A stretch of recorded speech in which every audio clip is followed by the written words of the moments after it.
reset everything. Now it's working. What's up, guys? We're back. We're back. Oh my goodness, we're back. Come on. I gotta reset Facebook. Hold on. Here, puppy.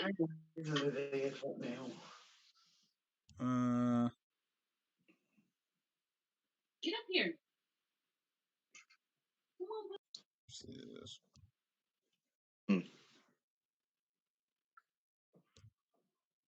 All right.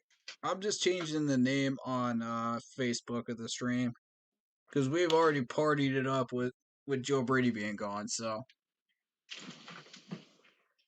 I don't think we're gonna get any Zoom chatters this late. Yeah, that's 11:30 at night, my time. So, y'all are good, man. I don't see y'all.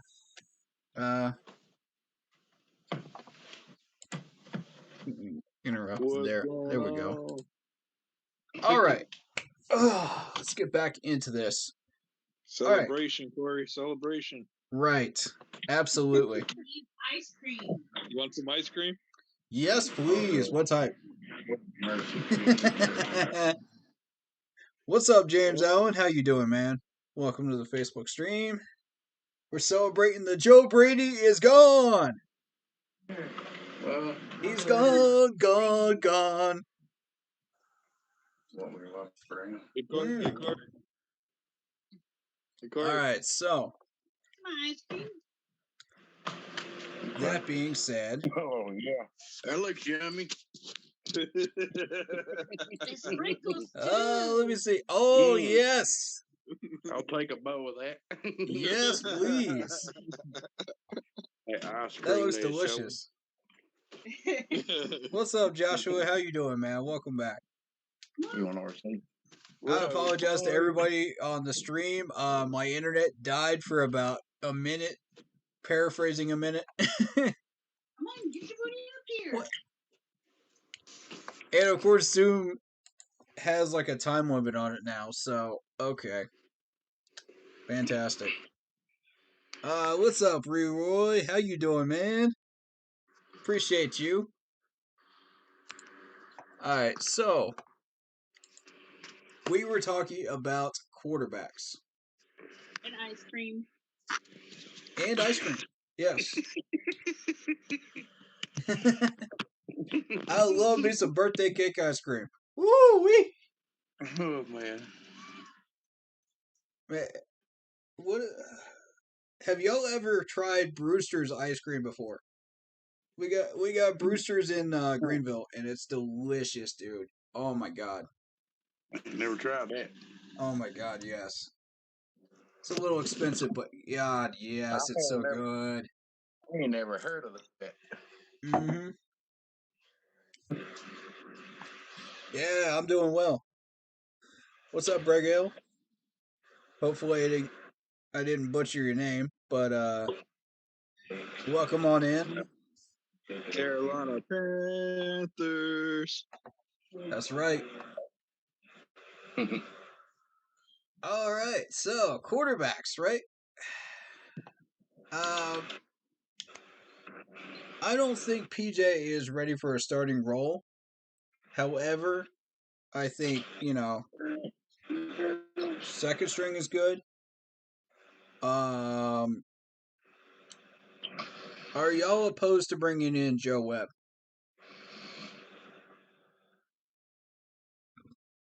And tossing Matt Barkley?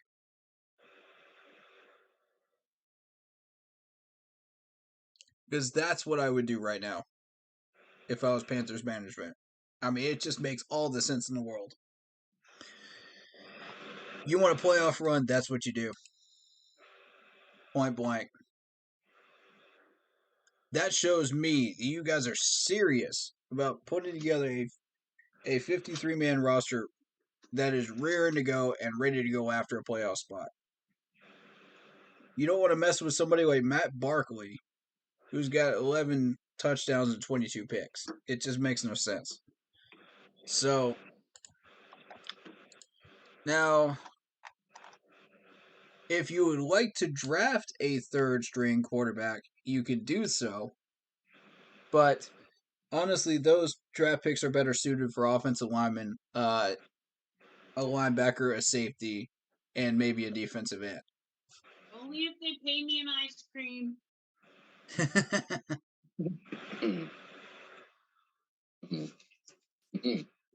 So, I've seen people get paid in Bitcoin. I think it was like one player that was like requesting to get paid in Bitcoin. That was crazy. I don't know how all that stuff works.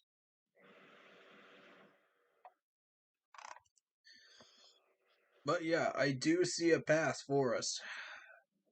It's a very slim path for us making the playoffs.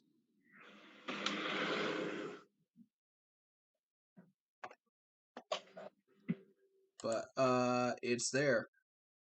So this Falcons depth chart, let's run this back a little bit here. Let's see what we're dealing with. Let's see, we already talked about the Falcons offense. We already know what we're dealing with Matt Ryan. I mean, come on. Should hire.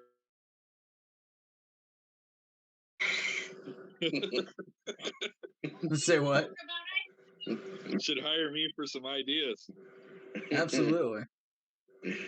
And then the Panthers could win back to back all the way. And then we'd have ice cream all over Charlotte. Not just that. You got to have a piece of cake too.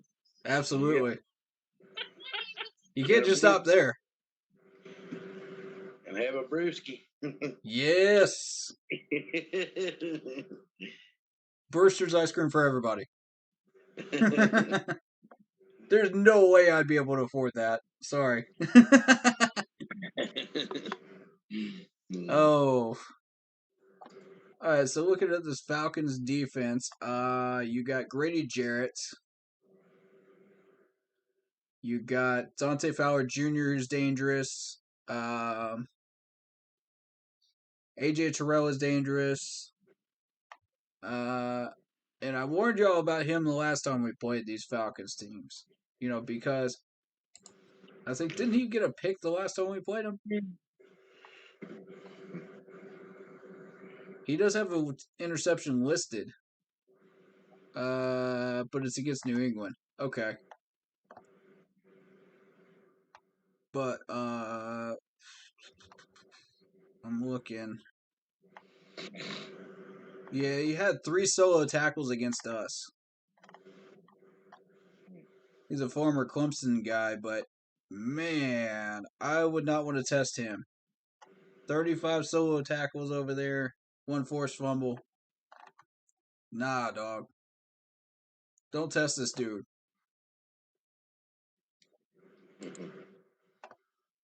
I know what he can do. And it didn't even take him a full year to get adjusted to the Falcons system either. That's the thing. Fabian is a very dangerous player for the Falcons. You're looking at a 6'0", 204-pound corner here for 5 years with the Falcons, 35 solo tackles. And I like how the Falcons website only highlights the solo tackles for the season, at the top. Because that tells you, are you an open field tackle or are you, assisted by a lot of teams, players, And it's not a terrible thing to have a lot of assists, but it's also not good for you because you want to prefer an open field tackler over an assisted player, generally. Because you prefer guys that will handle their own business. So, we're looking at a guy who topped out at 9 total tackles against the Patriots, 5 solo, 4 assists. The most pass deflections he's had in a game was against the Dolphins with 3. 2 against the Saints, and 1 against us. So, he may not look like much, but look at the stats, and you'll see a totally different player here. So, I'm a little concerned about that one.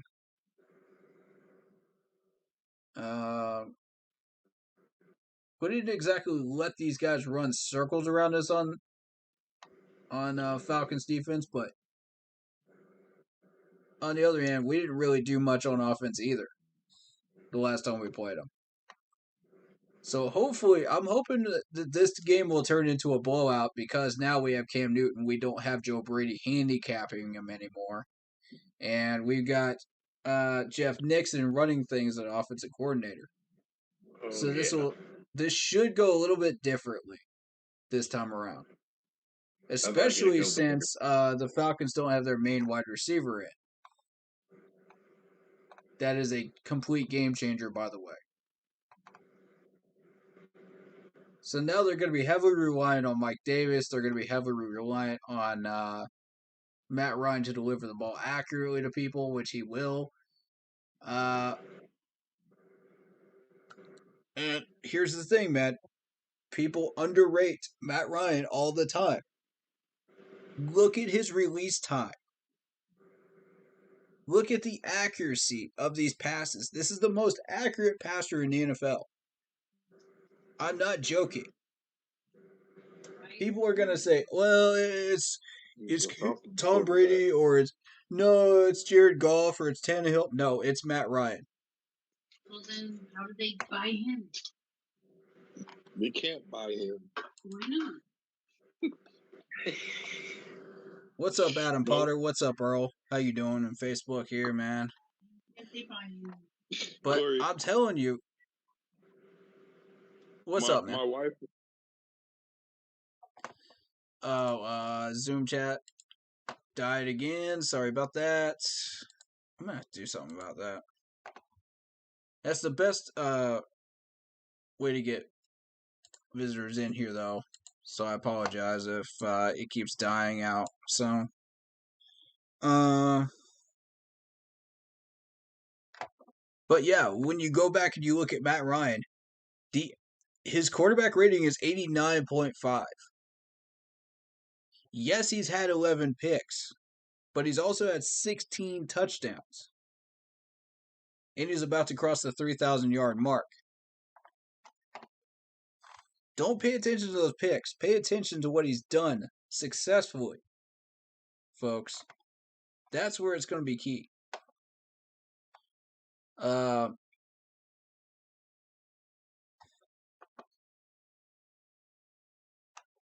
going to show you all something.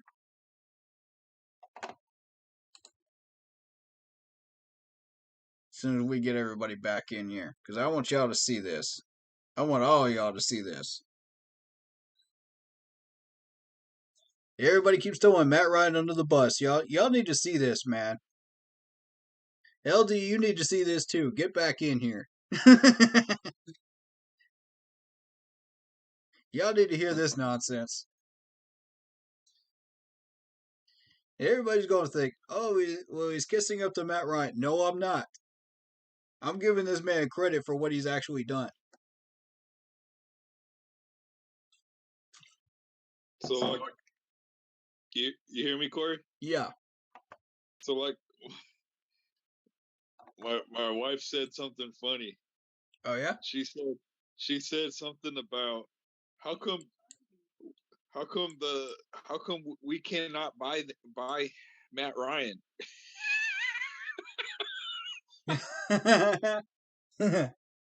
It totally made me laugh.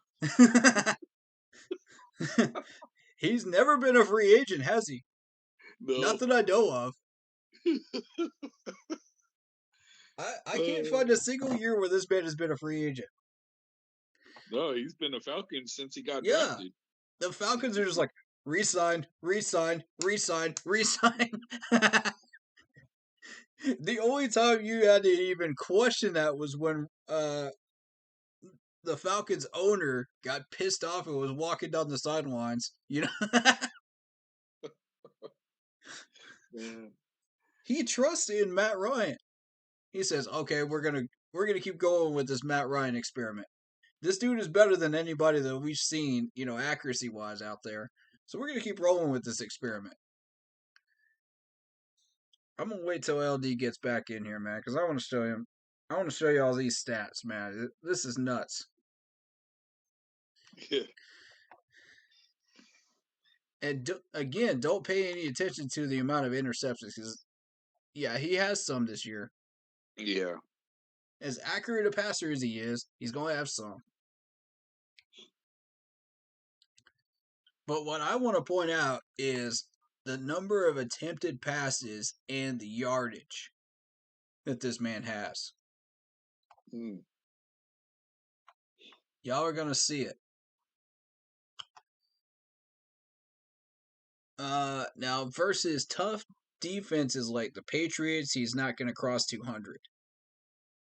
Against us, he didn't cross 200. For some reason, against the Jags, he didn't cross 200, which I don't understand. But after that point, he started looking like the Matt Ryan that we're comfortable with seeing every year. Yeah. The Eagles' defense is tough. They limited to 164. I loved when Julius Peppers used to sack the Matt Falcons Ryan back there. quarterback. Yeah. That was satisfying. And I'll tell you why he was able to do that. Is one, because he's Julius Peppers. Two, because we covered all of his targets. We took away all his weapons. Who's it going to throw to?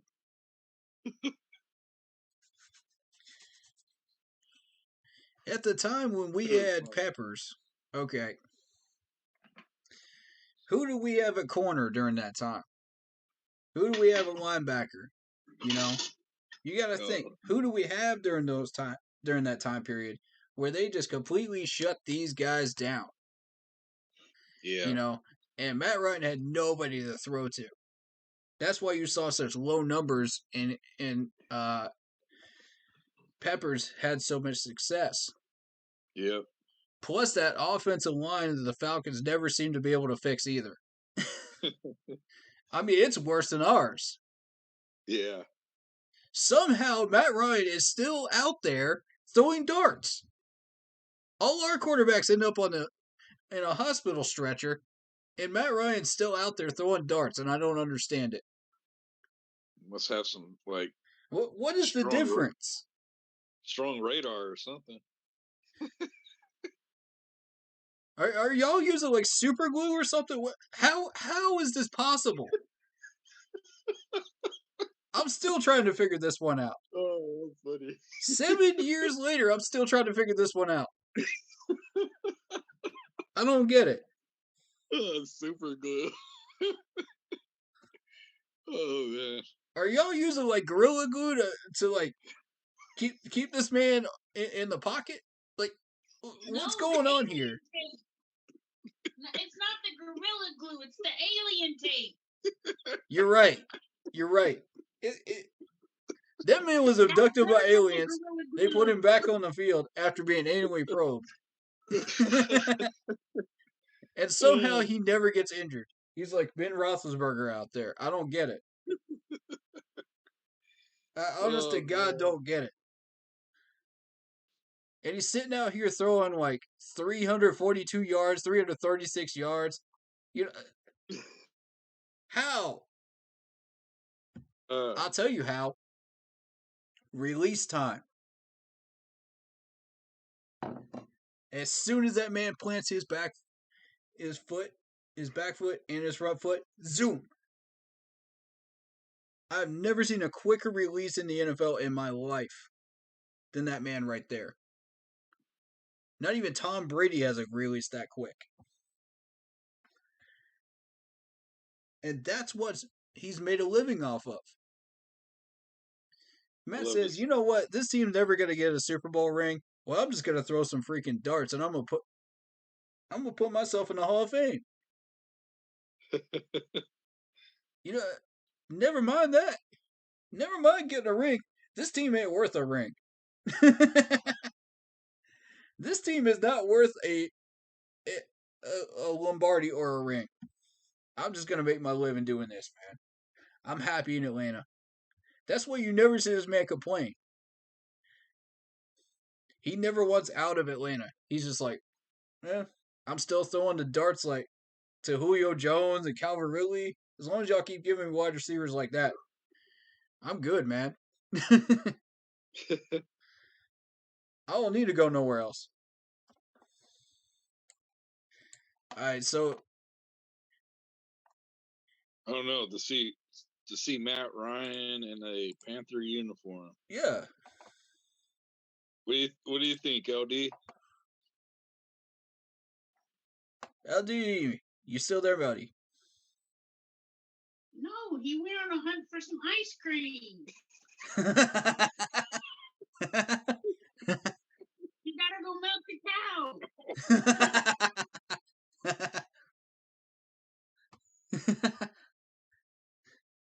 I love y'all, man. Y'all are a trip.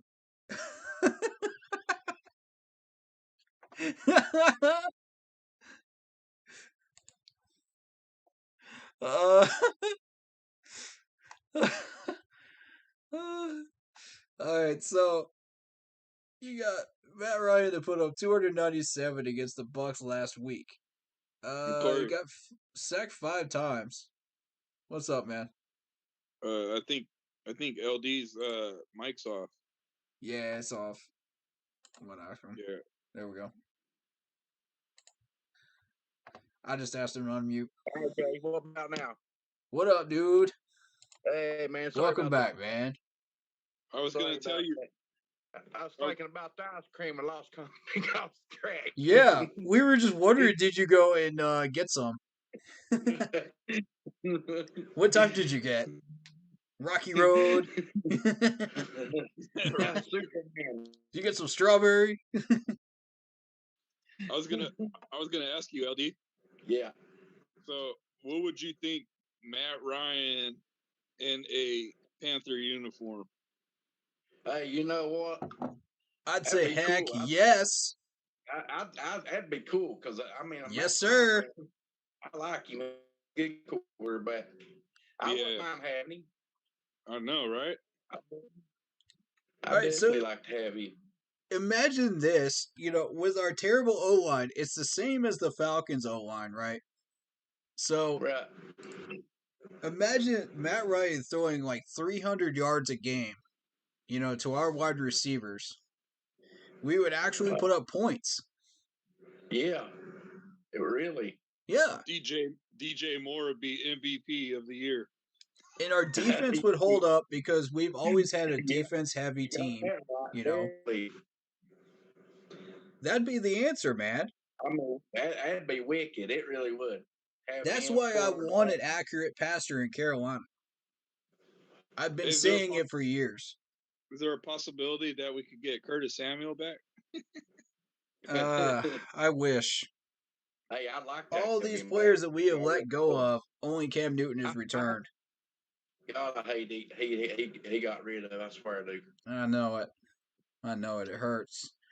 But considering the fact that he's been hurt a good chunk of the year, is that really a loss? No. Consider the injuries, our injury history. And, he gets injured for most of the year, and it's just like, oh, we wish we had Curtis Samuel back. Well, he's not doing anything. I don't know of a single person that has that man in fantasy football at all. No, I do like to do Curtis Samuel now. Yeah, getting back to Matt Ryan, you need to hear these numbers, LD. I was reading off a few of them to Anthony, but I'm going to read these off to y'all too. Everybody needs to hear this because everybody wants to throw Matt Ryan under the bus. I'm going to give this man the proper respect, and I'm going to do it again because y'all, some of these viewers, some of these people in this fan base, I ain't talking about the followers and the people in the crew here, but I'm talking about the people outside of it that just don't seem to understand that this dude is throwing darts. Right. He's got my full respect, that's for sure. Okay, we're talking about the Buccaneers here. This dude had 41 attempts and completed 30 of them for 297 yards while getting sacked 5 times. Now do y'all see what this man could do? Yep. He hit 300 yards while getting sacked 5 times. Wow. Please, Atlanta, please never give this man a line. Never give this man a line. Let him continue to suffer down there. Because as long as he doesn't have a line, we don't have to worry about it. The second that man gets a line, Super Bowl. Oh, yeah, definitely. No doubt. You saw that year, man. He played the Patriots, and dude, look at the lead he had. Mm-hmm. That's what happens when you give that man a line. Except they choked a little bit. Mm-hmm. But, I mean, that's New England for you, though. That's New England. I still think the Falcons could have won it. Absolutely. I think that could have been a tight game all the way down to the stretch, man. That would have been one of the best Super Bowls I would have ever watched. I ain't gonna lie to you. That's what happens when Matt Ryan gets an offensive line. He is terrifying to deal with. Terrifying. We don't ever want to see that happen. Mm-hmm. I mean, y'all saw what he did to us that year. Shoot. And part of that was our terrible defense, too. But most of it was Matt Ryan just being Matt Ryan. All right, so frankly, I don't see how he only got 190 against the Jags, but he did. Patriots held him to 153. Cowboys held him to 117. Y'all think the Cowboys defense isn't good, but it really is. Yeah, they're good. Oh yeah. They fixed that defense since they played us. Yep. And that was a 43-3 loss to the Cowboys, by the way. Mm-hmm. So we're talking about the Saints. Now, a terrible Saints secondary. This man threw 343 yards. Against us, 146. See the difference? That's what happens when this man gets his targets taken away from him. When he gets his little toys taken away from him, he can't throw to nobody. And we got him on the run. Once he leaves that pocket, he's got to go somewhere, and he's going right into our defenders' hands. That's what we got to do on Sunday. If we can hold him to under 200, we have done our job on defense. Yep. Because we beat them 19-13. And if our offense does their job properly, with more offense than we had last time, it's going to be more than 19 points. We can hold them to 13 again. Oh, yeah. That can happen. Let's see.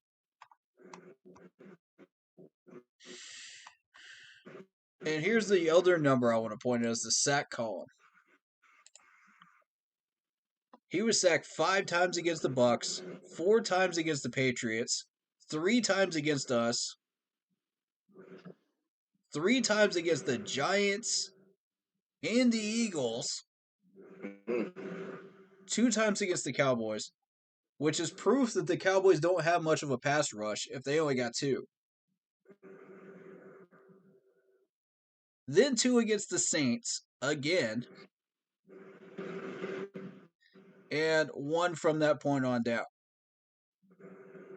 So it's Jags, Dolphins, Washington, Buccaneers, Jets. Nobody sacked him from the Jets because the Jets are the Jets. Yep. Washington doesn't have a pass rush. Dolphins don't have a pass rush. You know, these are teams that have beat us. It makes you wonder, okay, if these teams have beat us and they don't have a pass rush, how?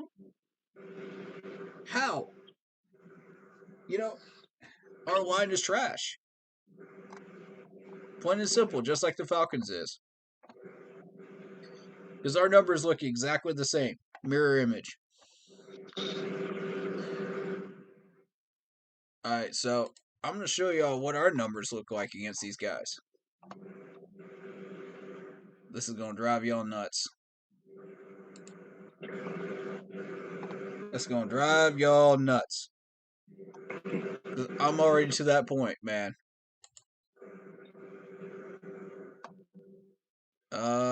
Let's do Sam Darnold because he's been here for the most part of the year.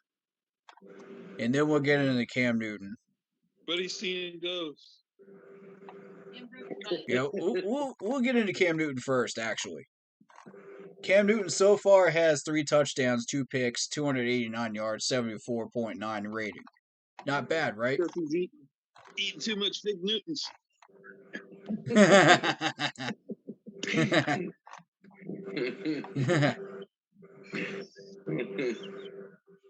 Big Newtons. That's a good one. That is a good one. That was pretty funny. Shit.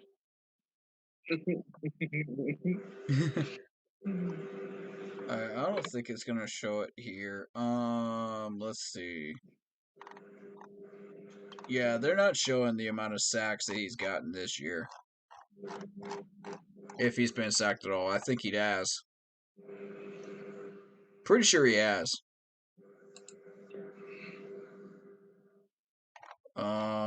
Let's see.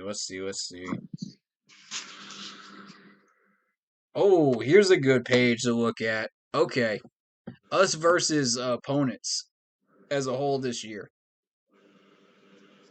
So, we have gotten a total of 232 first downs versus our opponent's 213. That's pretty good. We'd like that opponent number to be a little lower, but 232 is not bad. You want that to be a little higher on our side. 85 first downs rushing, 125 of those passing. And here's the interesting stat. 22 we were given on penalties. Those were given to us. We didn't earn those. Alright, so take away 22 of those where we just got gifts, you know, and it's 212. Yikes. Third down conversions, 56 for 161. That's not a nice number when you look at it that way. 10 for 8 on fourth downs. Total offensive yards, 3,704 for the year. That's below the average. Let's see. Offensive plays, 776. And our average yards for those plays is 4.8. Total rushing yards, 1,335. You know, most of that is McCaffrey. Rushing 333 attempts for, well, that's total yards. 4.0 average yards per carry. That's, pretty solid. That's CMC and Royce and Chuba all put together. Not a bad number, isn't it? That's great. Yeah. Total passing yards, 2,369. Versus our opponents, 2,120. Now, here's where we got a problem. 241 passing attempts out of 412 completed. 15 interceptions. That's the number I want to highlight to everybody. 15 picks. Yikes. Here's another one. 32 sacks we have taken.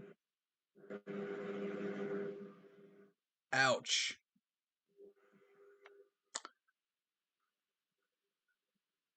We have gotten 31 on opponents. All right. Field goals, 22 for 24. Seems like we solved the problem there. 24 touchdowns versus their 29, which is why we are where we are.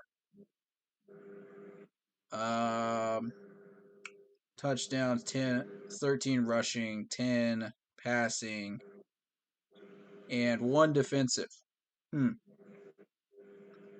Our average time of possession is 31 minutes and 7 seconds versus their 29-14. But our turnover ratio is -6. Chew on that number right there. -6. That's not going to get it done.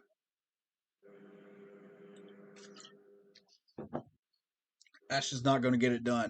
If you want a playoff spot, that's not going to get it done.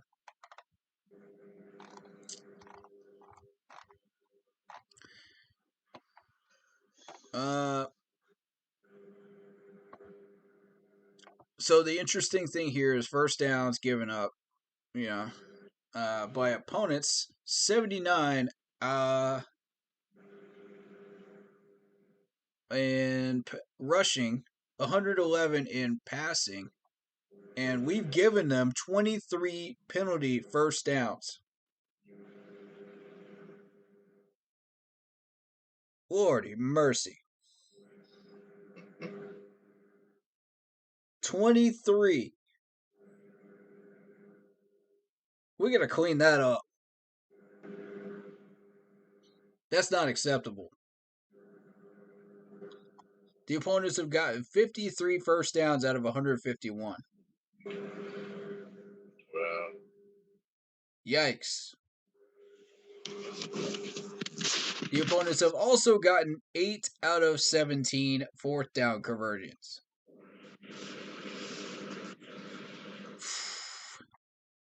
These are not good numbers, folks. We got to clean these up. We've given up 1,371 rushing yards total. We've given up, what's even worse, is 2,120 passing yards versus opponents this year. I mean, this is just ridiculous. This is absolutely ridiculous. I'm glad I found this page right here, because that's wow. Alright, so what can we do to start fixing some of those numbers and start winning more football?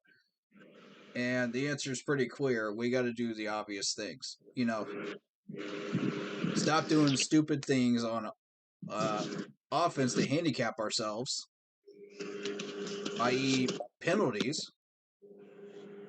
That's number one. Number two, we got to figure out an offensive scheme that works. We haven't figured that out yet.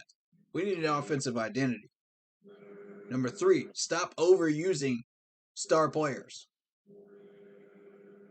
Yeah, it's great that we're playing these guys, and using them for their fullest potential, but don't overuse them. We'll get these guys injured. That's one of the ways we can prevent preventable injuries. And lastly, we got to figure out a way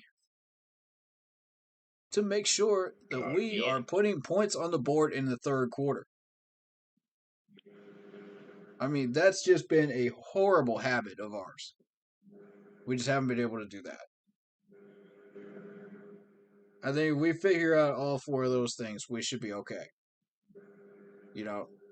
While gambling on the offensive line. What do you think?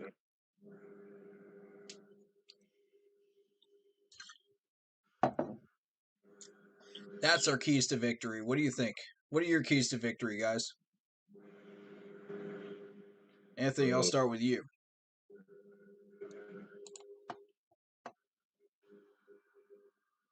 If y'all are still here. I'm here. Okay. LD, I'll start with you then.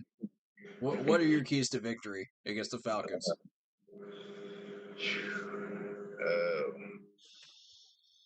What you mean by winning points wise or Just winning wise? how do we get the win? Oh, well, it's a good question.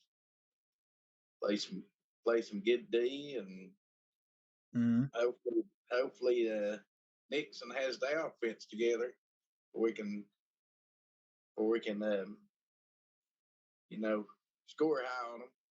I do quick. Go in and play quick. Start out quick. Don't go in there and fool around. And I agree. Like have an attitude like, we're just going to take it easy. This is an easy game here, or something like that. You know what I'm trying to say? Right. You can't do that. Right. We got to come in firing. Exactly. That's what I'm trying to say. Mm-hmm. Now, we do that. It should be an easy victory. Mm-hmm. If we do that. Yeah. All right, Anthony, what are your keys to victory for this Falcons game? Ice cream. Well, ice cream too. Yeah, ice cream. We'll just give the entire team ice cream. Have them come out there and play a game. I got choked up on that one. Oh. Some cozy socks. Ice cream and some cozy socks. So the situation is for this. We gotta we can't have mistake turnovers. Facts. Yeah. Big facts. Okay, we gotta protect the ball. Mm-hmm. We're on offense. Our defense, we need to get those strips. Like if they're saying, say facts. Preach it. Say there's the fumbles, right? Yes, sir. We need to jump on those like crazy. Yeah. You know what I mean?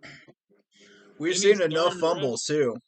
That's the truth right there. These darn referees need to understand the meaning of football sometimes because they like to not favor us. You're not going to win that battle. That's a fact. That's the truth. You're not going to win that battle, my friend.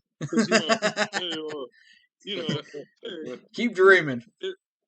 These refs are going to be biased, whether, no matter what's happening, they're still going to be biased. But for us to win, that's how we're going to have to do it. Our defense needs to play hard.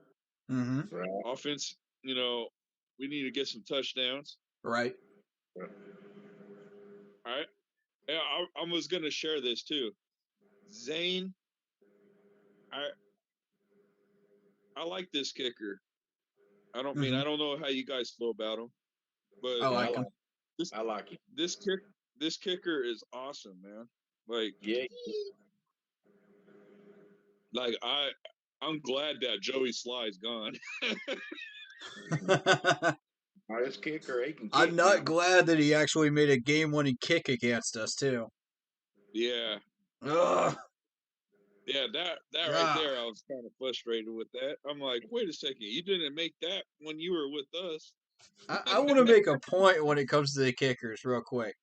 Yeah, and then I'll let you finish out your key points.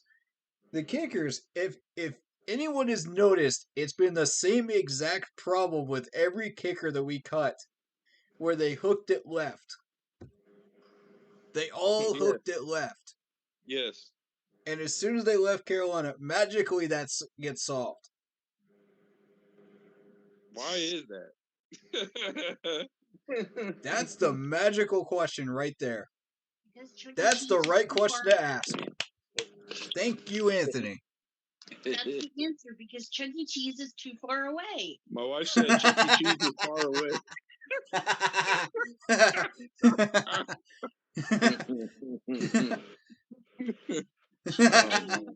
Yeah, she's cracking jokes on here, you know. They got spooked by the Chuck E. Cheese mouse. That's exactly what happened. Oh my god. Cardboard pizza.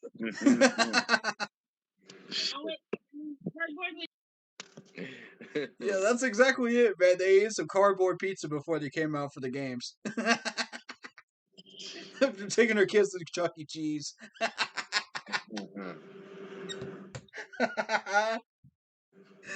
Oh man. That's funny right there.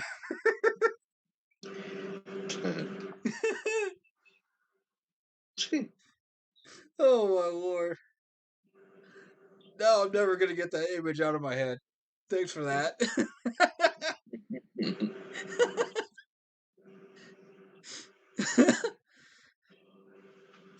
Oh wow. Alright, so yeah. It's the same issue. You know, all these kickers hooked it left, and magically, once they leave Carolina, it's fixed. And What was I that? don't get it. What was that? Graham Gano too? He Yeah, did. Graham Gano, Joey Sly. Man, What's going on with Santoso? Has he fixed his? Has he been oh signed man, anywhere yet? I haven't checked on him lately. I haven't either.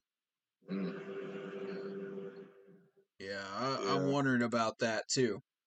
I Because don't if know. you're thinking, all these kickers fix their problems magically with it had to be coaching. To me, Yeah. I think that's what it is. And I'm not putting it on our special teams coach, Yeah. but I think somewhere along the line he does share some of the responsibility. If there's an issue with kicking, but what staff does he have under him? That's what I'm kind of wondering. Or is it just special teams? Where's John Casey at? John Casey's retired. Yeah. I wish we could have him back. God, that man never missed. He was a machine out there. Where's he at? Oh man, put him back in the uniform and put him back out there, man. We can still use his leg. He's still got a few years left in him, doesn't he? Even in his 50s, man. Put him out there. No, I'll just go hire my dad. He'll kick some field goals.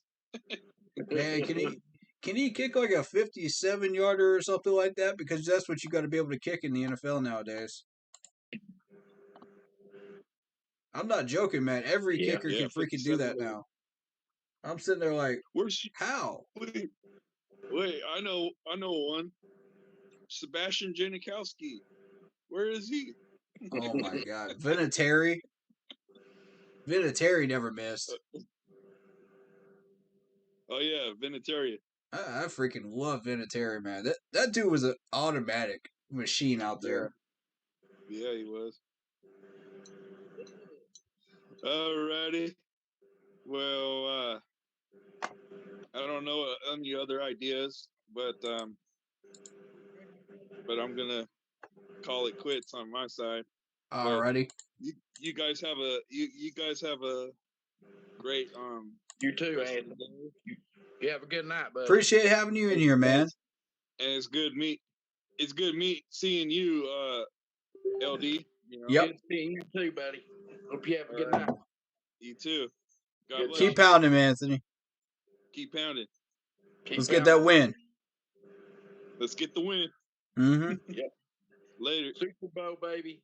Super Bowl. Let's go. Let's go. Go Panthers. Ice Let's cream go, win. Panthers. Let's go, Panthers.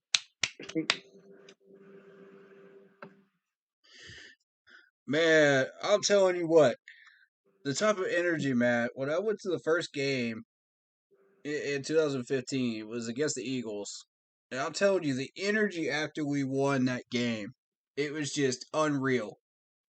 Wow. It was unreal. I mean, all the way down the ramp. You know, I'm talking, I was up in the cheap seats, underneath the scoreboard. Yeah. So I had to walk all the way down all these ramps, these walkways and stuff. And the entire way down, everybody's just like, Sweet Caroline. And I'm just like, oh my God. I was like, where is that energy every year? Like, I want that every year. Right. Oh my God. And all you heard was, let's go Panthers, all the way down for like 7 minutes straight. I kid you not. Non-stop, all the way down. I was like, if that's not a first game experience, I don't know what is. If you've never been to a Panthers game, you need to go. Yeah, I've been to one. I'm so glad you did, man. Yeah, when they played the 49ers. It's an experience you're never going to forget. Right. I loved it. I love the drummer out on the street. That was so cool. Listening to him just, I'm just like, yes, sir. That's how you get amped up for a game right there. That's how you get amped up.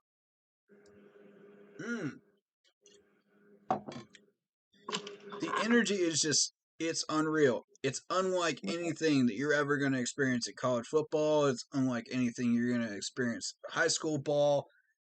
It's like a concert almost. Yeah, it is.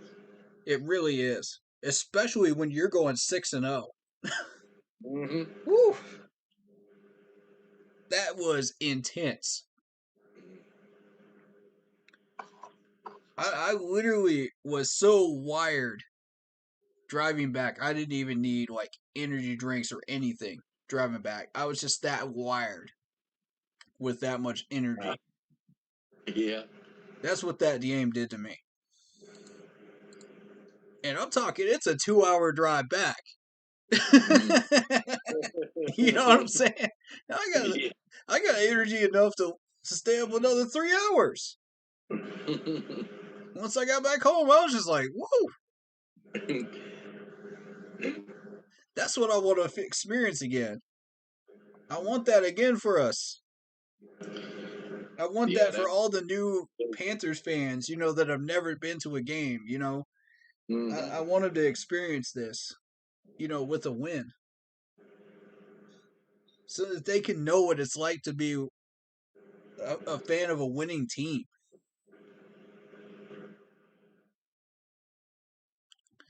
And I'm going to show off this World Series hat, man. This is what happens when you're a part of a winning fan base. This is what happens.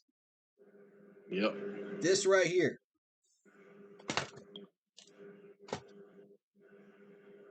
God, I'm so proud of that team. I about did cartwheels down my street. I'm telling you. Yeah. You think I'm that happy when the Braves win the World Series? Just imagine what's going to happen when the Panthers win the Super Bowl. Yeah. Oh, and we'll get there. Just imagine. Yep. Yeah, y'all don't even know what I'm going to do on stream. This stream is going to be wild.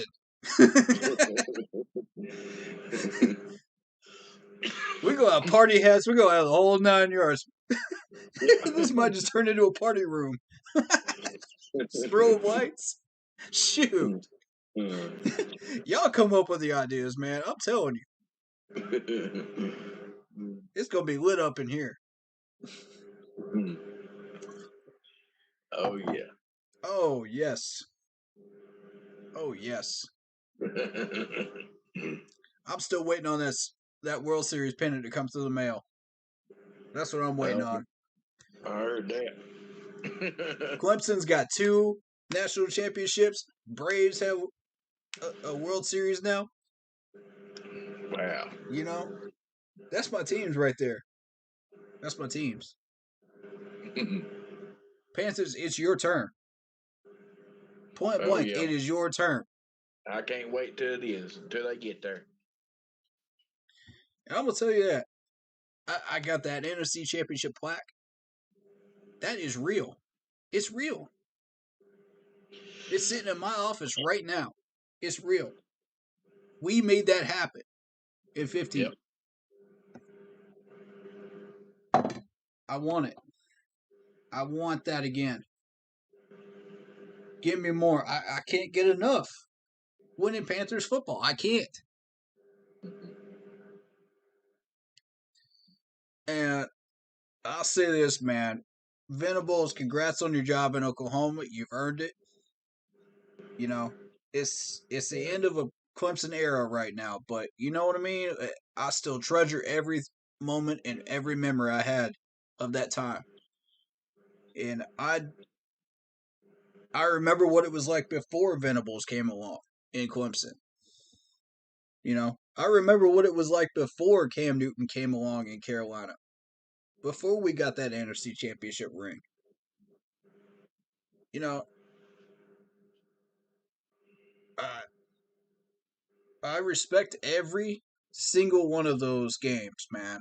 And every one of those wins means something to me. Every piece of Panthers merch that I own right now is worth something to me.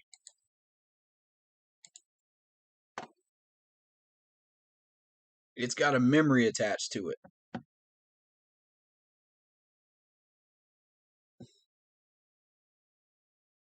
You know, you talk about that flag, you know, that came from the Colts game.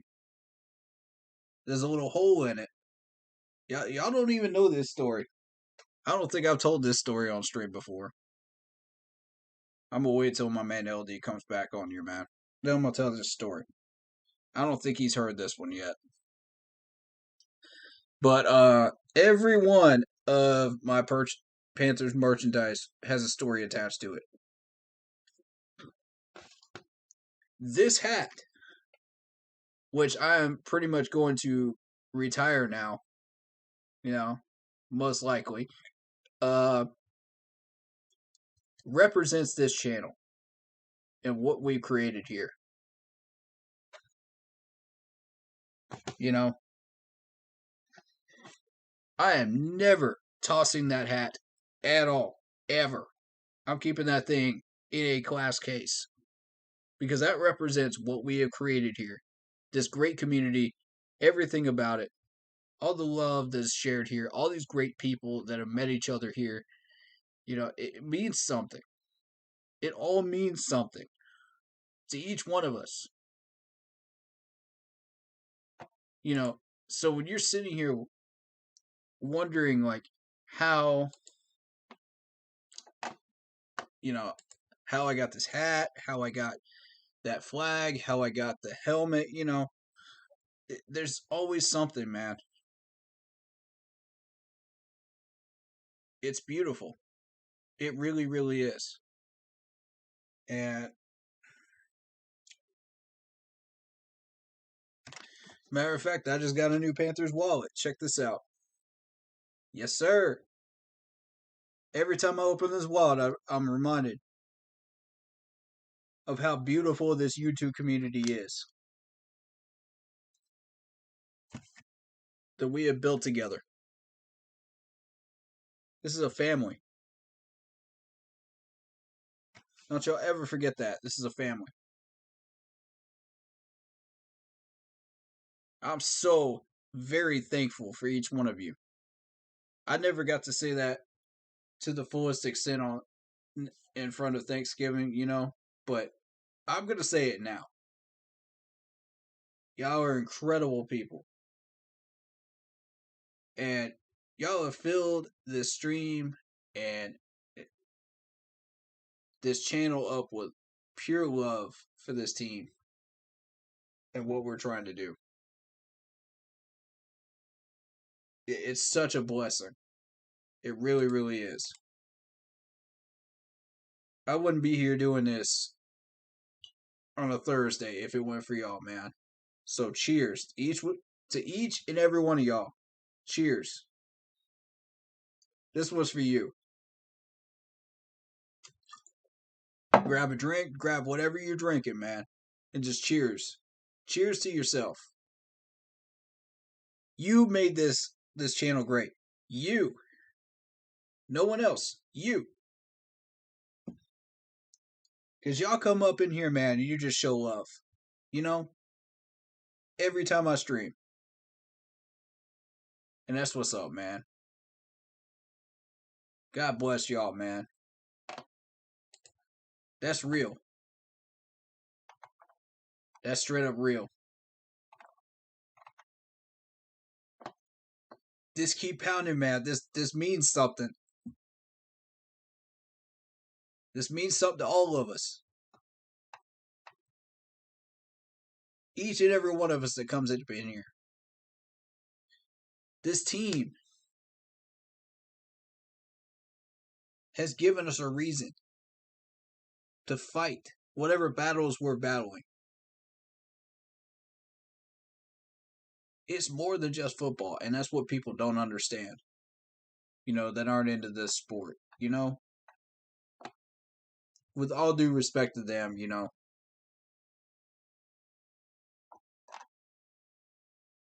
I've heard all kinds of opinions on why they don't watch football and everything else, And I'm like, I respect y'all, man. I respect y'all's opinions, but here's the thing, man. This team gave us something to believe in.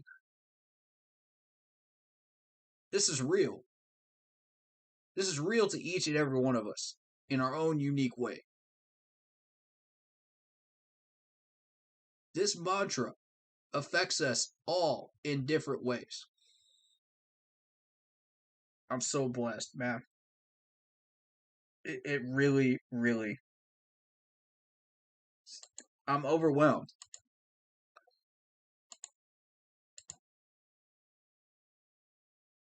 When I see these 206 members, man, whenever I see these 450 subs, man, y'all are incredible. Y'all really are incredible, man. And I'm sharing that love right back to y'all. I'm sharing that love right back to y'all in the best way possible, And all I'm trying to do, and to do it for free, is to help this team to become the best team possible. Because I got love for this team so much.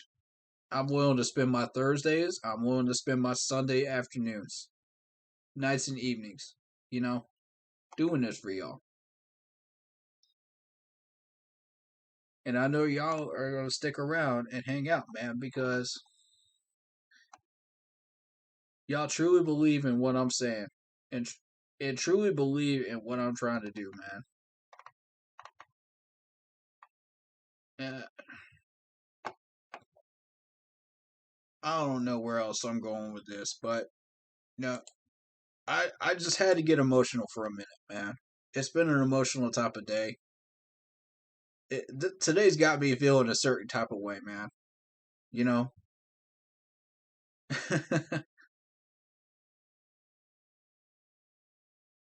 Man, shout out to LD and Anthony Rochelle, man. Y'all been some real ones for me, man. Y'all stuck around this long in the stream and hung out and that really, really care about this team as much as I do. Enough to stick around for like 3-4 hours. You know what I'm saying? Like, that's what's up, man. That's what's up. I felt that love, friend. I felt it. All right, so let's get back to some football, man, because I know y'all don't want to hear me ramble on about all that again. Some more for another 5 minutes. All right, so let's see, man. Vikings beat Pittsburgh 36-28.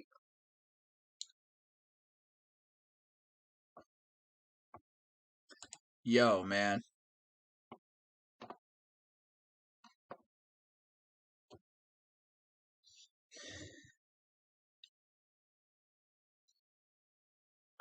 Ugh. We got LD coming back in. Give him a minute. What up, man? Hey, bud. Sorry about that. It cut out again. I saw it good. Saw it good.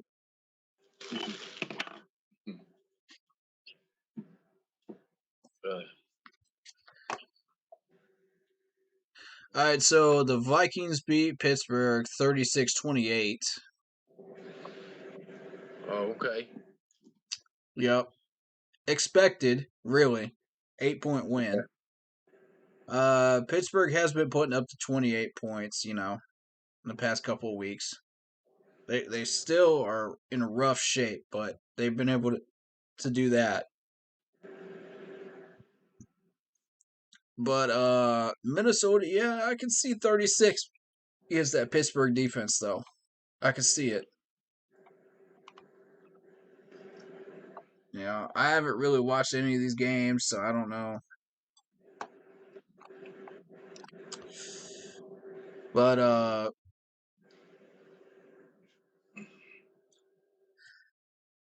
what it's going to come down to is we need some help this year. We really do. All right, so just to remind y'all, if you're this deep into the stream and you missed the first part of it, I just want to point out what games to watch and who to root for. That's all I'm going to do. If y'all haven't seen the projections part of the stream, you can run it back later. But, once the stream's over with. But the games you want to pay attention to are Dallas and Washington. Washington is in the playoff line against us.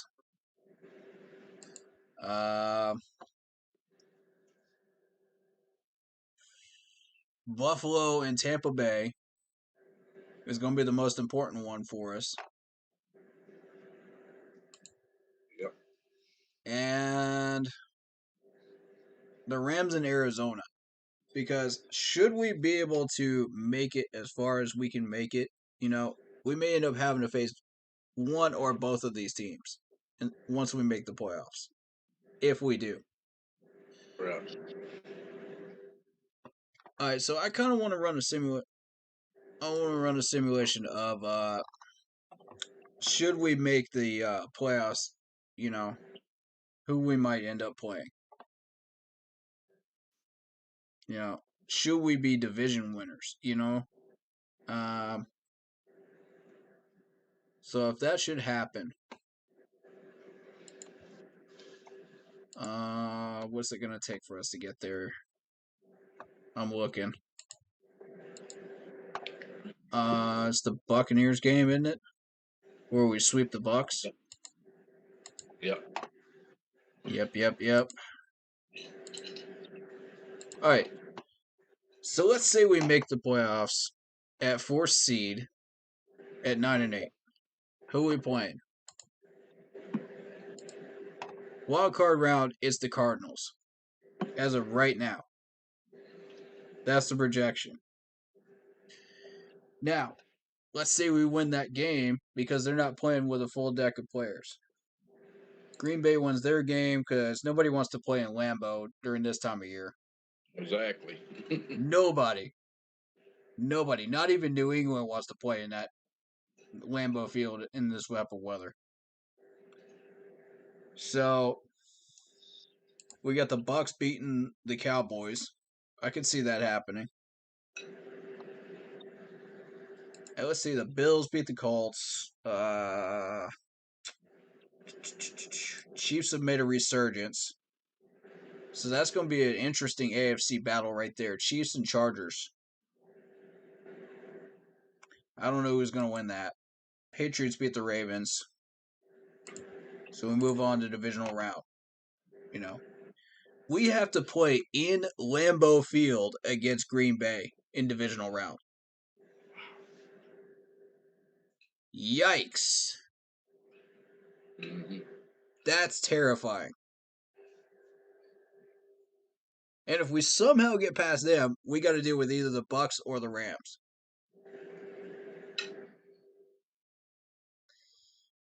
Neither one, you know, either one of those teams could beat us. We make it no further than the divisional round.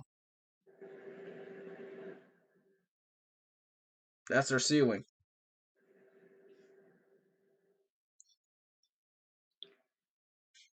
Oh. All right. I just wanted to run that kind of by everybody and let them know, you know, this is what we're dealing with.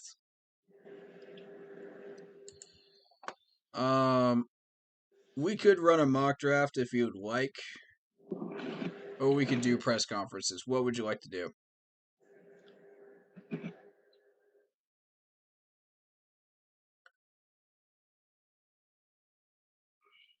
I mean, choice is up to you, man.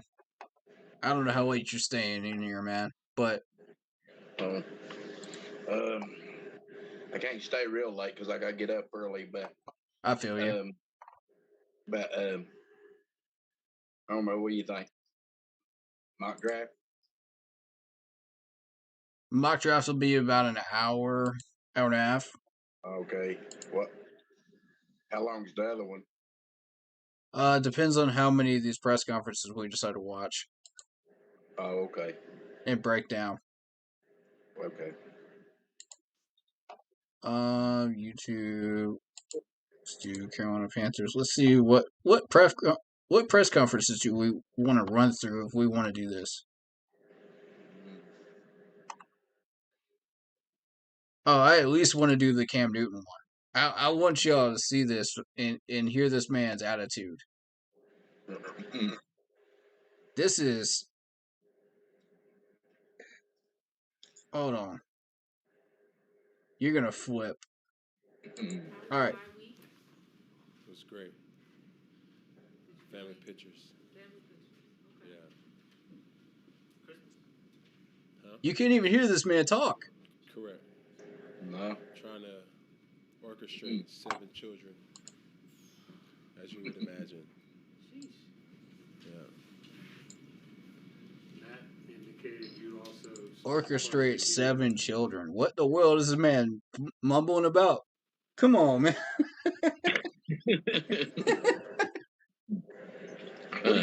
Are you suddenly like a mumble rapper now? Come on, Cam. Let's continue. Yes, sir. How'd that go? And was that with Joe and Sean? My focus right now is, focusing on what I can control, and that's just being prepared to go versus Atlanta Falcons. That's basically the entire 8.5 minutes. That's all you're getting from this man. I mean, seriously. They even tried asking this man about it, where he put his college trophy at, and he wouldn't. I can't.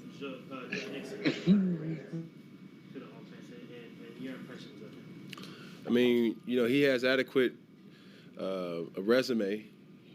Obviously being a signal caller to some capacity. So, I mean, this is the NFL. It's a production-based league, and I know he wouldn't have this opportunity if he did not know what he was doing. So, it's just our job as players to go out and execute the best of our ability, and just to trust the plan. And I am a firm believer that, harmony is the key, and doing our job and holding up our end of the bargain is going to be the main thing coming. It doesn't matter all the play calling in the world, the best player in the world still doesn't affect the things that we can control, and that's just the penalties, and that's what it's going to come down to. Focus each and every play, not shooting ourselves in the foot. Facts. Facts. Speak your truth, Cam. How many penalties have we been giving up every game? Staying on schedule and pace as an offense, and just playing a collective group of football in all three phases. Listen to that man's energy. Now, if this man comes into the Atlanta game with that type of energy, will we win? Mm-hmm. You see what I'm saying now, LD? Yep. This is ridiculous. Y'all hearing this, right? Come on. I couldn't hear it. Oh, my God. Yeah, because he speaks so doggone low. He's like a mumble rapper. Man, speak up, Cam. Show some energy. Show us that fire. That's the reason you can't hear him, because he's mumbling. Right. Bro, I had to turn the speaker up. I literally had to turn the mic up on my stream just so y'all could hear him. That's pretty bad. Yeah. I had to put the mic up, the speakers up on my laptop just so y'all could hear him. And will somebody please give these news reporters a mic? Oh my God, we cannot hear you. I feel like an old deaf person. Can't hear you. Still can't hear you. I need one of them old people's horns, just to be able to hear these people ask these questions. I swear to God.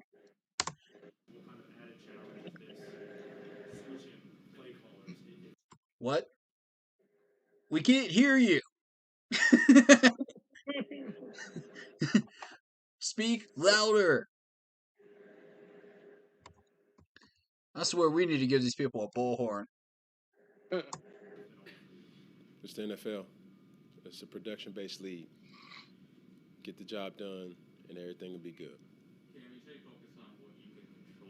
What have you personally not been able to execute in this offense? Where do you think you can improve now following the bye week? Just winning. What's that take winning these games? I mean, focus on. These are the most broad answers I've ever heard. Just win. Okay. Yep. Just win. That's all we're going to do. We're just going to win. This man, the look on his face right now. I wish you could see this, LD.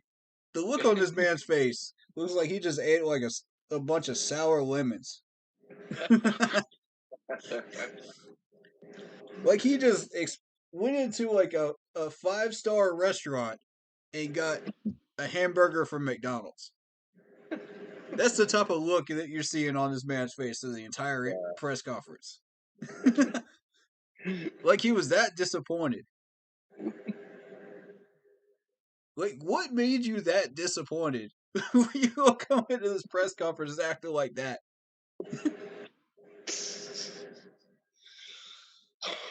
Oh my God, man! I can't with this dude. Just play better. I mean, it's a very broad question, and I'm giving you a broad answer.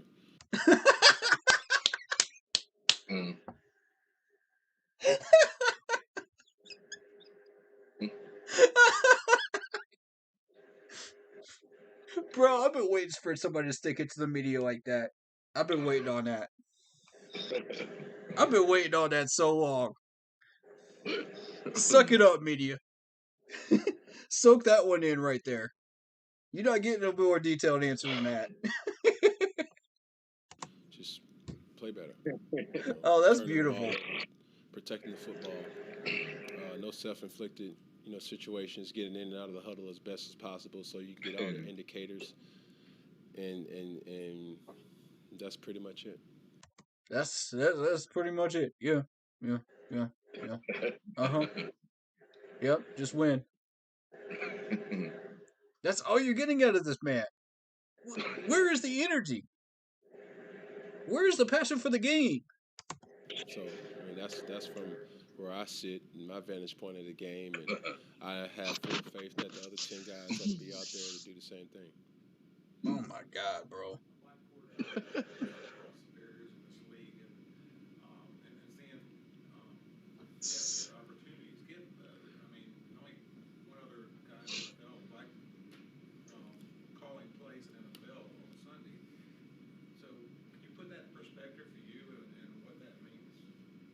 Oh yeah, it's a great feel-good story. But once again, this is the NFL. This is a production-based league, and I don't know even need to say anything else other than that. Am I excited for the opportunity? Yes. Am I also disappointed about the opportunity that, obviously, Joe, who was here prior to? Absolutely, because do I think I had something to do with it? The competitor in me, absolutely, yes. Because the truth of the matter is, you don't lose your job because of success. But where I'm at now is doing what I can control to make sure that I have a job too. Yeah, let's just be honest. I just don't want to assume, but I'm kind of getting that you felt some responsibility, or that you were kind of hurt when you heard that joke. I mean, right now it's not the time and the place to have these type of conversations, being that the bigger fish in the pond is the Atlanta Falcons. Then when is the right time to have that conversation? If you can't talk about it in a press conference, where are you going to talk about it? On the streets? At Burger King? Where you going to have that conversation at? Come on, man. You killing me with this, Cam.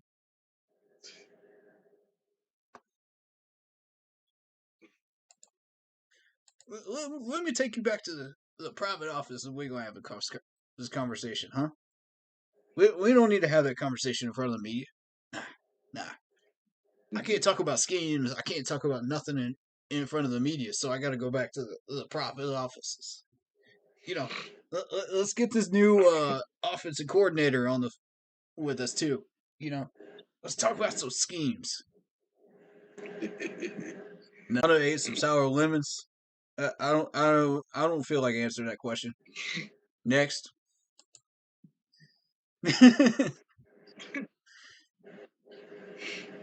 Turn, boy.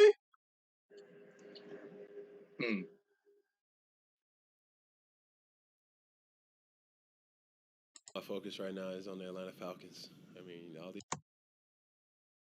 Are you a broken record? Are you straight up? Are you a broken record?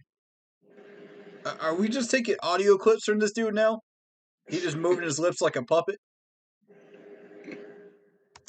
These stories is cool and all, but controlling what I can control about the important things is producing on Sunday. Truth be told.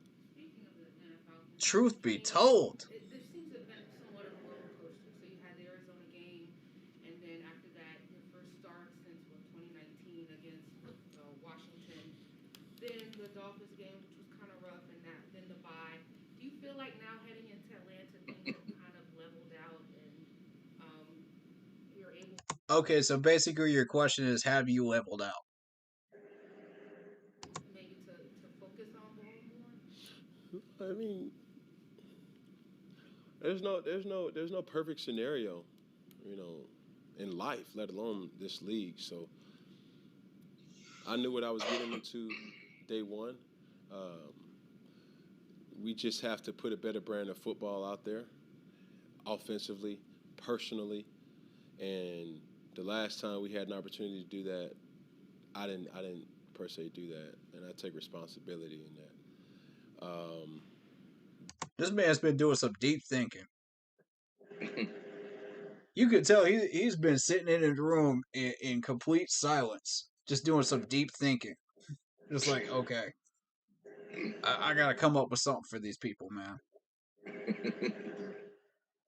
I'm so high as the sky right now, but I still gotta come up with something, to save face.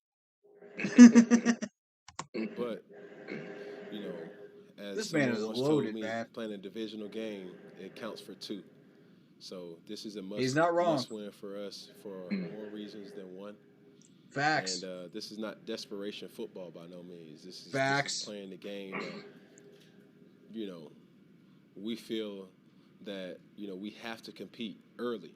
We have to strike early because it's Facts. more or less about respect than anything else. And I think you Facts. got a lot of competitors in that locker room that's ready to rock and roll on Sunday. Yeah. Playing for respect at this point and not even looking past like playoffs or anything like that. Hey, can we please stop mentioning that word? I'm trying to get a win. Hell, I'm 0-2. All right, I'll be lying to somebody to be like talking about playoff football, bro. Playoffs? We talking about playoffs?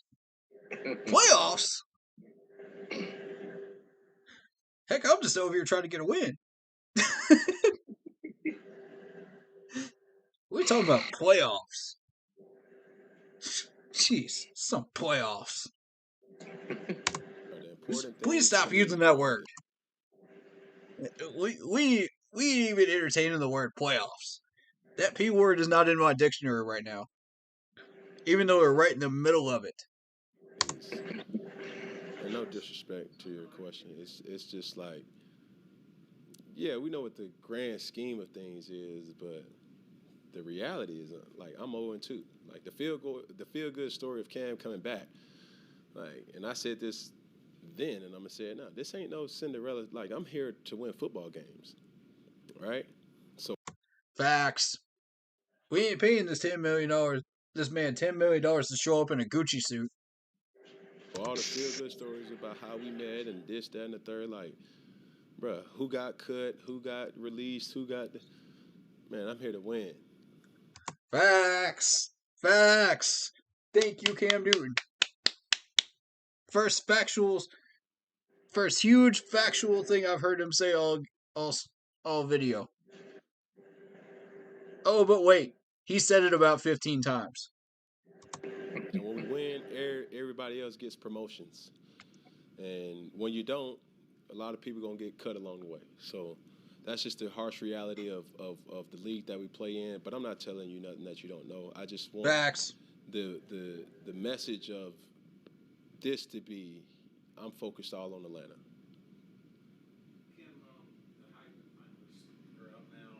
I think you made that abundantly clear.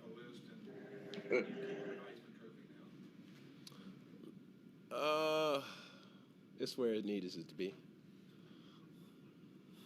The trophy is where it's needed to be. Look at that smile. Finally. After 8 minutes of a long, boring press conference, this man finally smiles. You know what I'm saying? We got a lot of viewers watching this right now. Uh-oh. And from past situations, that question made him nervous. I realized that a lot of people put themselves in situations because they talk too much. You talking too much? Wise man once told me even a fish would have been alive if he would have kept his mouth shut. What?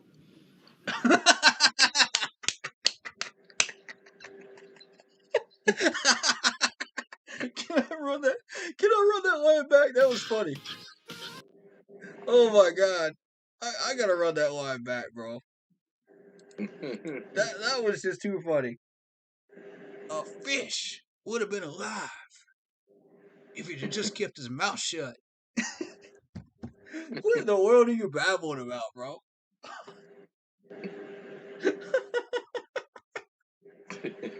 There's some mumble rap and garbage up in here.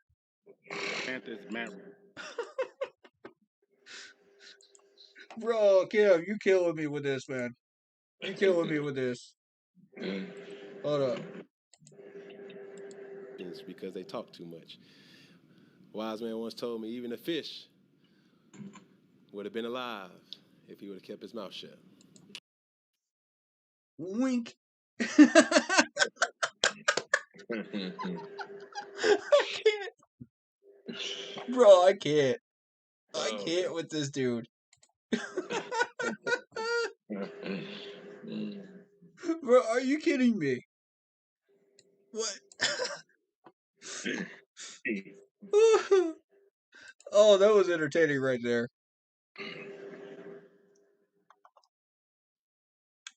Oh man, I can't wait to see what Big Cat thought of that one right there. He's gonna be all over that garbage. All right, Jeff Nixon. Let's find out who this dude is. Let's go. All right, y'all ready for this? Let's roll. And what was that kind of reaction that you had from that conversation? Well, I can tell you, man, it's a great opportunity, for myself and the rest of our offensive staff. We're really excited, about the possibility, getting our guys in the right position, to go 1-0 this week.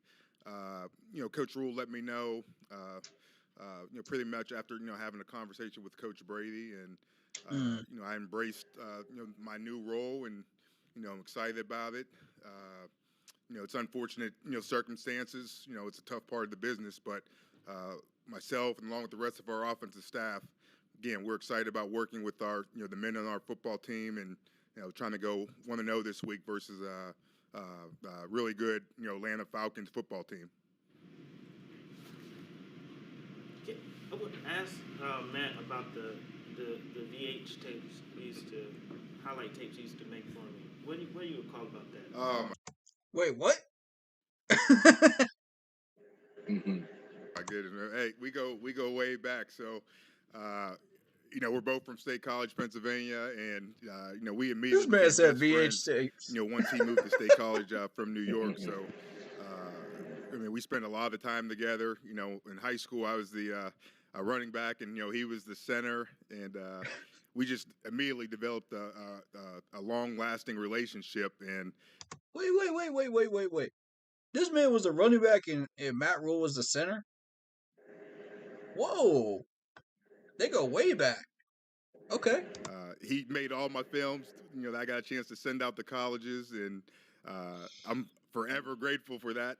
If you would see these films and listen to the music that's on the film, a little bit of old school hip-hop music.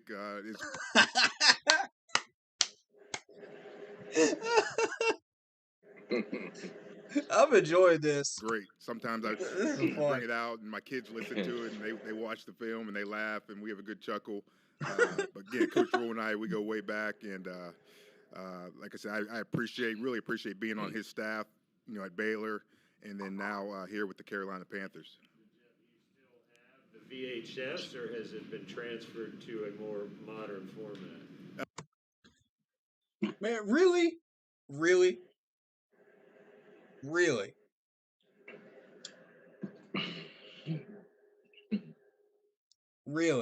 Why? Why would you ask that? You get one opportunity per press conference, and that's the question you ask. Really? All right. I still have the VHS. So I still have an old VHS machine with a lot of old football films. When I used to, coach in college, used to have to have a VHS to, look at recruiting film and all that. So I always kept one around. At some point, I got to get everything transferred over to a little bit better format at some point. Mm-hmm. Matt made it clear that he didn't put you in this position because of your friendship, but the trust he has in you from that friendship has to be key. So tell me about how that works as far as your relationship with him and what you want to accomplish. I think one thing is, I was his coordinator at Baylor, so I think he feels comfortable with me that, that we can be on the same page of, how he wants the game to be called. We're not all of a sudden just going to put in a brand new offense in 2 or 3 days. So, Whoa. So we're keeping the same play calling? Excuse me? Jeff Nixon,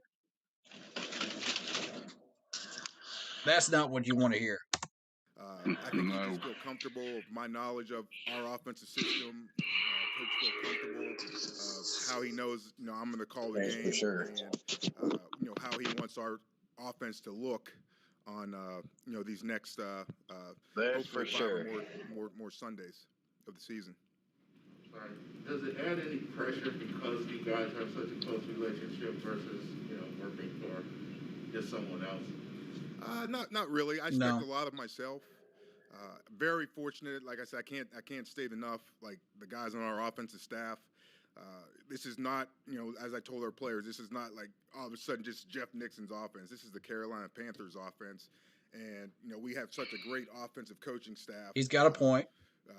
Who obviously did a great job for Joe, and now this week doing a great job for myself and Coach Rule. So that takes a little bit of pressure off of me.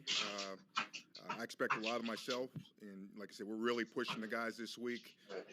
We think we have a good game plan, and we're expecting to put our guys in great position to go out and hopefully, like I said, go 1-0 this week against the Atlanta Falcons. A great game plan.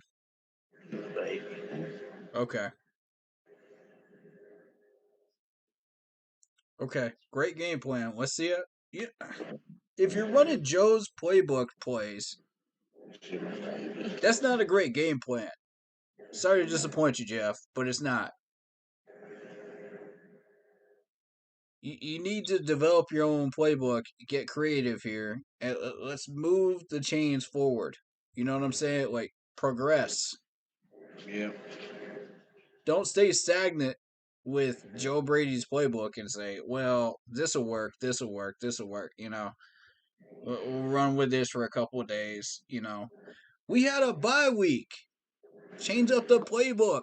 You had an entire week to change up this playbook.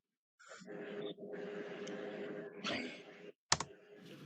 you become interested in coaching? Love football. I mean, I'm from Western PA. I grew up in Pittsburgh. I mean, I always knew I wanted to be around the game. Okay, Pittsburgh. Tepper's going to love that. For a long time. I think in college, when I was at West Virginia, I just remember at one point, like, once my playing days are over, I want to coach. I didn't know what level at that point. I didn't know if it was going to be high school, if it was going to be college. Mm-hmm. Never dreamt about coaching in the NFL. Mm-hmm. But I knew, pretty much early on, this is what I wanted to do, for the rest of my life. And then moving to State College, playing for Coach Paterno. Okay. I really looked up to, all my coaches in high school and college. Those were always people I looked. Wait. Did he just say playing for Coach Paterno? As in Joe Paterno from Penn State? Y'all know the history of Penn State, right? Y'all know that issue that went on over at Penn State, right, with Joe Paterno? Oh, boy. I hope to God he wasn't involved in all that. Up to, I wanted to strive to be a coach like some of my mentors. Okay. So that's what we're doing now.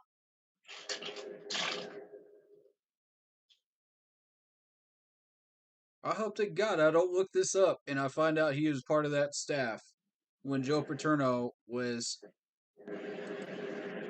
getting run over in Penn State, man. I really don't want to find that.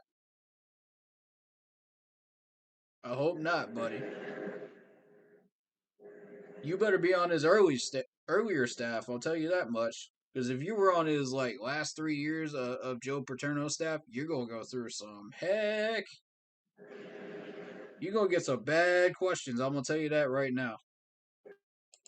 NFL as that was a mess. You then go to Baylor and a play caller there. How did that kind of change your perspective on, what you might do over the next 5 weeks or whenever? Finally, somebody gives this man a mic. I remember it just being a very exciting time. I worked my whole career up until that point, when Coach Rule gave me the opportunity to be, his coordinator at Baylor. So I just remember it being a really exciting time. I knew I was ready. I'd coached, with a lot of great offensive minds over the years of my coaching career, coached different positions, running backs, tight ends, receivers. special teams, and just felt I was ready to be a coordinator. And like I said, forever grateful. Coach Rule gave me the opportunity to be a coordinator at Baylor, and be able to run my own offensive system. And we had a lot of success there, and hopefully that'll lead over to having success the rest of this season as coordinating the offense here with the Panthers. What's the biggest? Now, y'all remind me, what was the record of Baylor during the second year of Matt Rule? 10 wins, right? How many wins was our ceiling this year? 10 wins. What'd I tell y'all? Put some faith in Matt Rule. Difference between This like man might have been the difference maker mindset right here. and a coordinator mindset. I think the biggest thing with being a coordinator is getting everybody on the same page. That's staff and players on the team. Just getting everybody moving in the right direction. It's helpful when you got great people around you. Like I said, I thought we had a great staff at Baylor. Mm-hmm.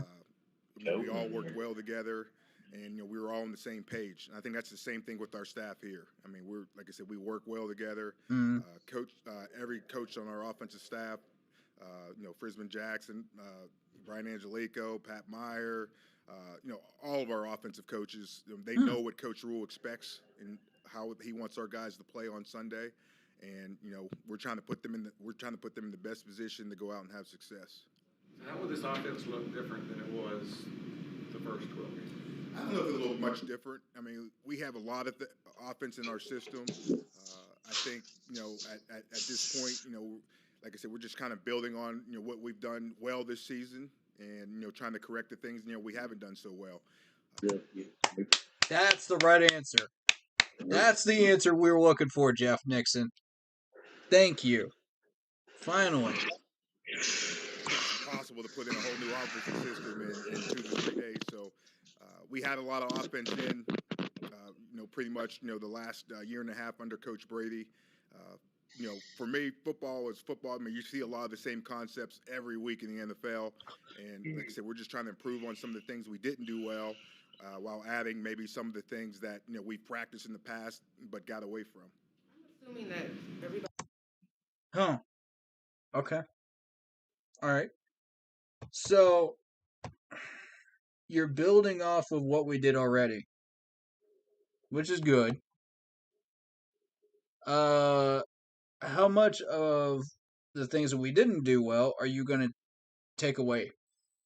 That's the question. That's what we got to find out from this dude. What are we doing? Are we settling for these little dinky draw plays, or are we doing this little dumb stuff again, or are we moving away from that? Everybody has a different style, a different philosophy. How would you describe your offensive philosophy? What do you? Good question. My offensive philosophy is take what the defense gives you.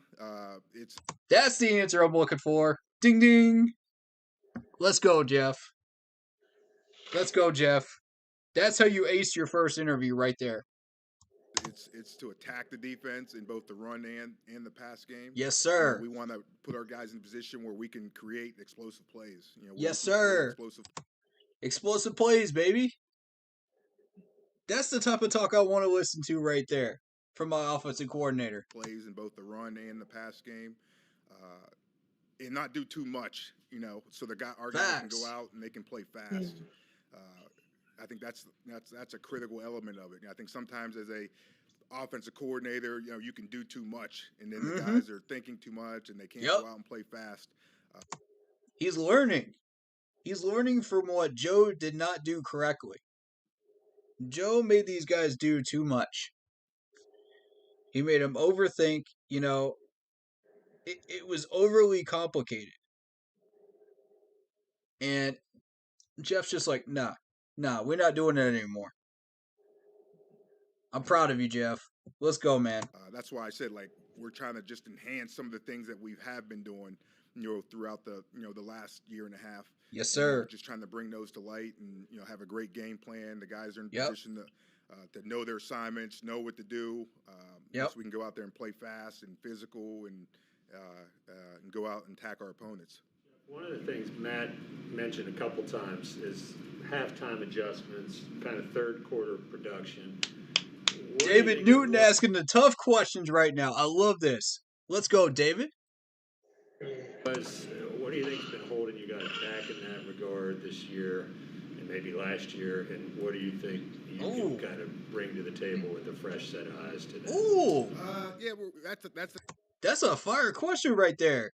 There we go, David. That's the type of stuff I want to listen to when I'm listening to press conferences. Let's go right That's there. going to be a challenge for us. Yeah, I know coaches mentioned that, and we're excited about that challenge. I think we have to do a great job in the first half of coaches communicating right before the half of what we want to do with our second half plan. Like, where do we want to attack? NFL halftime is not very long, so you don't have a lot of time to make adjustments. So you really kind of got to talk about it at the end of the half. So I think that's something we're going to emphasize. Kind of having a plan where at the beginning of the third quarter what we want to do, and like I said, I think our guys hopefully will be able to go out and execute it. What do you hope? I like what I'm hearing right now. What you think, JD? I mean, LD. You like what you're hearing right now? I didn't even hear it. Oh, snap. I'm sorry. That's my bad. Oh, I'm liking what I'm hearing right now from this dude. That's a shame you didn't hear it. I'll send the video to you. How about that? Yeah, that'll work. Yeah, I'll send it to you after the stream. Okay. I want to run through this for the rest of the stream right now.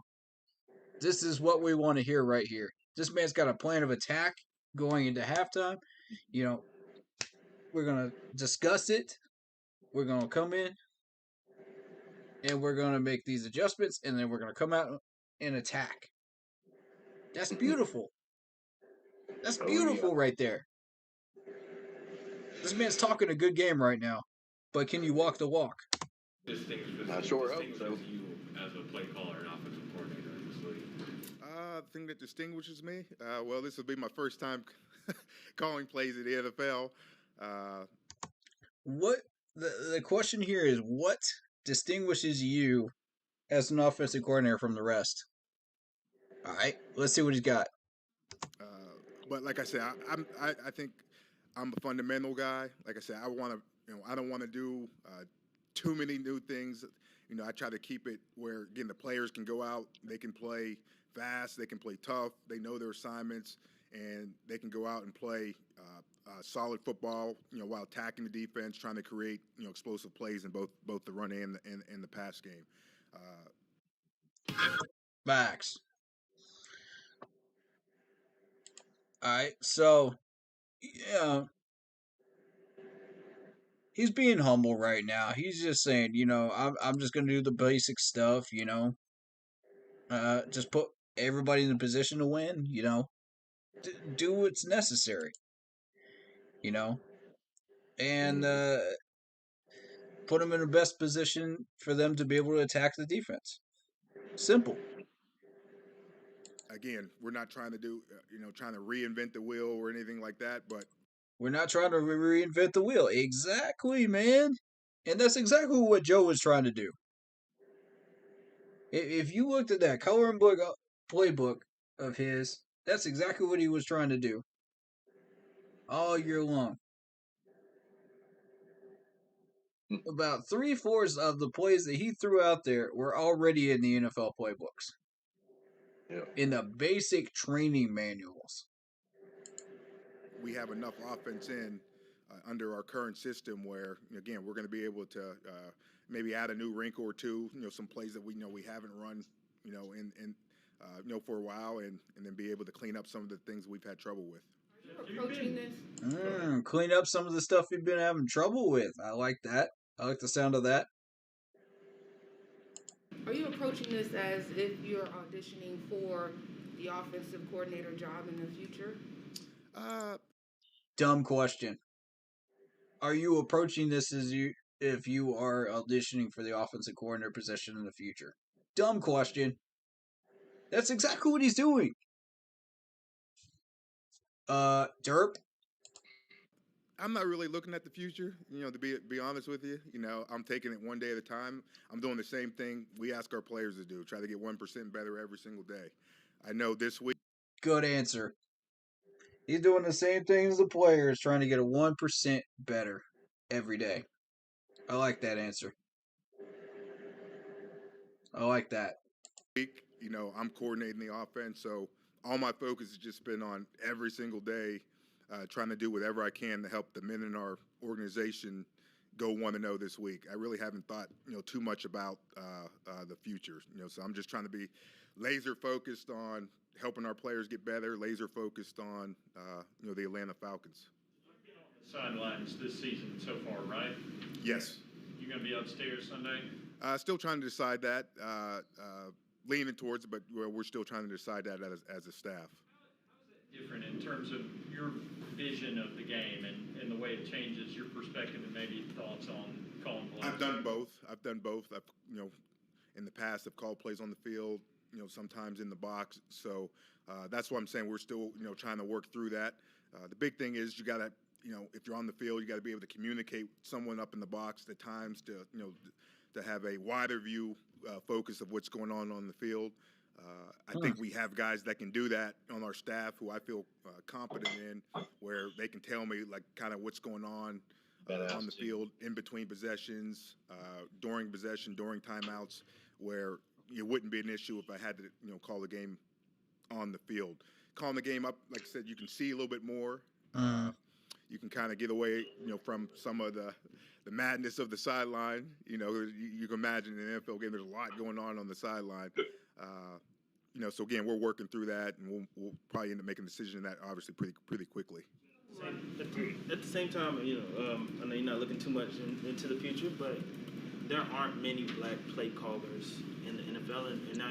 There it is. I knew that question was coming. There aren't many black play callers. I knew that question was coming. Come on with it. Let's finish it. This opportunity. What do you think about that? Now, why would you even say something like that? I'm not gonna lie. I mean, I'm proud to be in the position I'm in. Like I said, I'm extremely happy. Coach Rule gave me this opportunity, and I'm gonna try to make the most of it. I know, like in the past, there really hasn't been a lot of people that look like me, in this position. He don't want to say the word.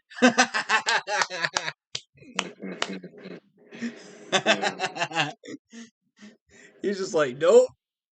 I ain't nobody get canceled up in here. Oh Lord. Here we go. So I don't take that lightly, and like I said, I'm going to try to do my best and represent others like me, and do the best job I can and help our guys win. Represent others like me.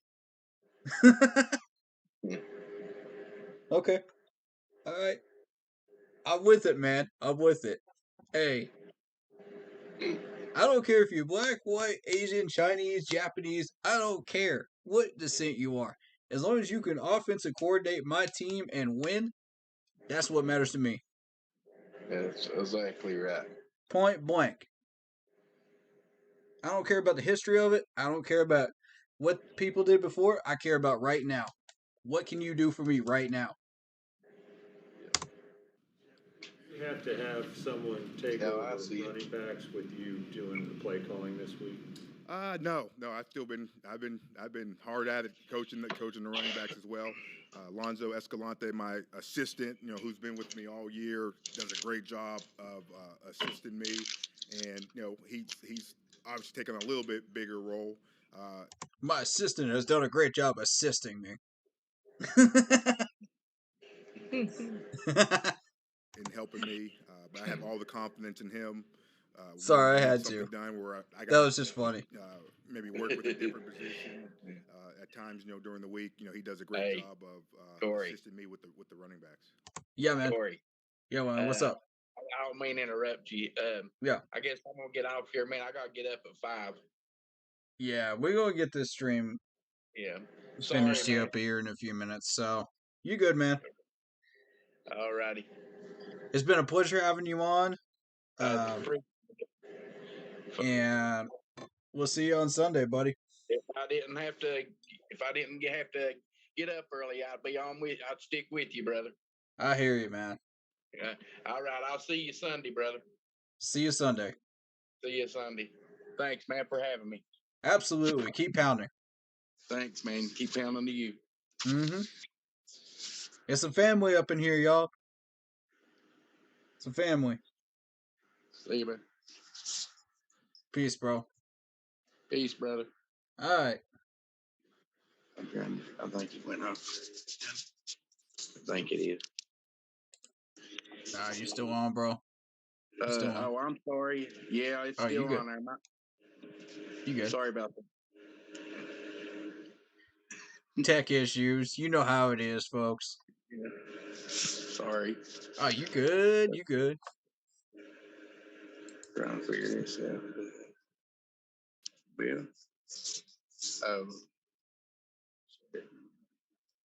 Let's see. It was. There it is. There we go. All right. Okay. So let's jump back in here. See your highlight films with the rest of this. back in the day, what would we see? I don't know. It would look kind of slow. I know that. You'd be like, man, this. Oh, this man said we looked kind of slow. Well, now, I don't know what kind of impression gave you that idea right there. But this man might be just right about that one.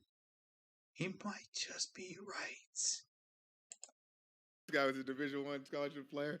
Back then, those VHS tapes, man, it looked like you were running in mud. But you'd see a tough, physical, hard-nosed player.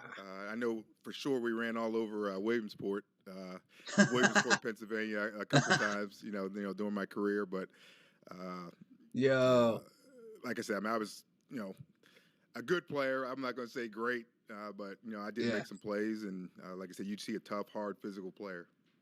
In any of those coaching competitions that Rule had during training camp or OTAs? Nah, not really. I didn't get a chance to.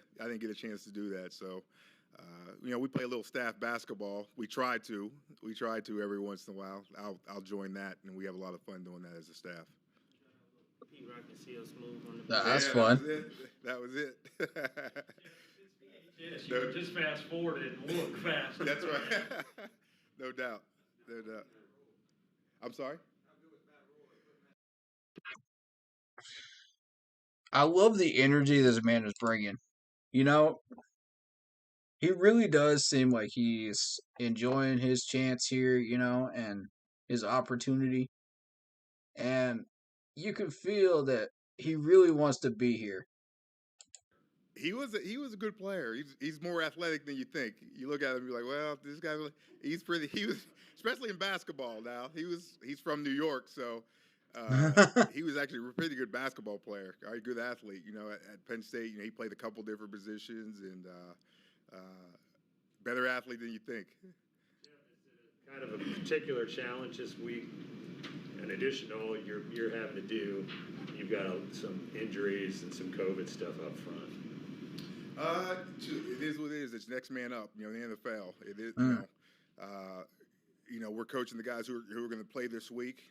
It's unfortunate for some of the guys who are out. We got some really quality players. Who unfortunately aren't going to be able to play this week. Obviously that's out there, but we got good players on this team.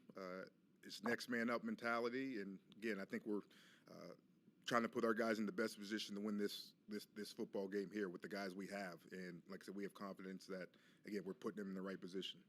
Sean, but how about your relationship with Cam and just working with him in general? What's that been like? Excited to work with Cam. He's someone I've looked up to, for a long time. Coaching in the NFL, went up against him many a times. Probably so the first time I met him, we were at the Combine, and he was doing an interview or something, and he walked into me, literally knocked me over. Like, we didn't see each other. And I was like, man, this guy is like humongous. That's my first experience meeting him. Whenever he was drafted, was it 11, 12? That was my first experience meeting Cam. But it's been great. I mean, it's been great. I think. You look at the guys we have at that position. I mean, that's a great room, quality men in that room, guys who are talented, and like I said, I've enjoyed my time. Getting a chance to spend a little extra time with Cam now, coordinating the offense. That's awesome. I did fall on the ground. He did not. He did not. He probably doesn't. He doesn't. I didn't tell him that yet, but he doesn't even remember that. But I mean, he literally we coming around the corner. Knocked me over, and I just couldn't remember. Like, man, this guy's 6'6". 6'6". Appreciate it. Thank you. Oh my God, I enjoyed that. This guy's giving us what we want. Answers wise. He's talking the talk right now. He's giving me the answers I'm looking for. But can you walk the walk? That's what we need to know, folks. Can you come out and coordinate a winning game? And this is the perfect test for this man. This is the perfect time to find out who he is. So let's find out. Sunday, we're making it happen. We're going to find out. We will get that win, folks. I'm excited. I'm hoping to play some Sweet Caroline for y'all on Sunday. I'm hoping I can. If I can. It's going to be a fun stream. Winning is fun. It really, really is. But we're not going to be able to win if Cam comes out there with that energy. So, show me something, Cam. Show me some passion, bro. You know what I'm saying? Show me you want this. Alright, man. We're about to get up out of here. But, shout out to Corey McKinney, who's back in the chat. For a little bit here.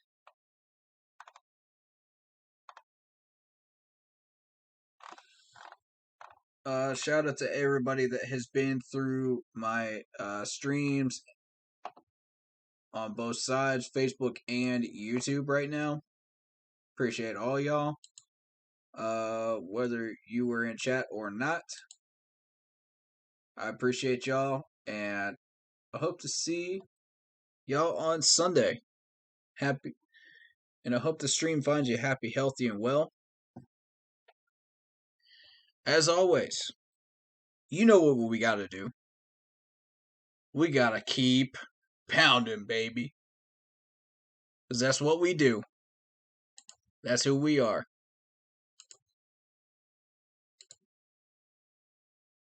Yo.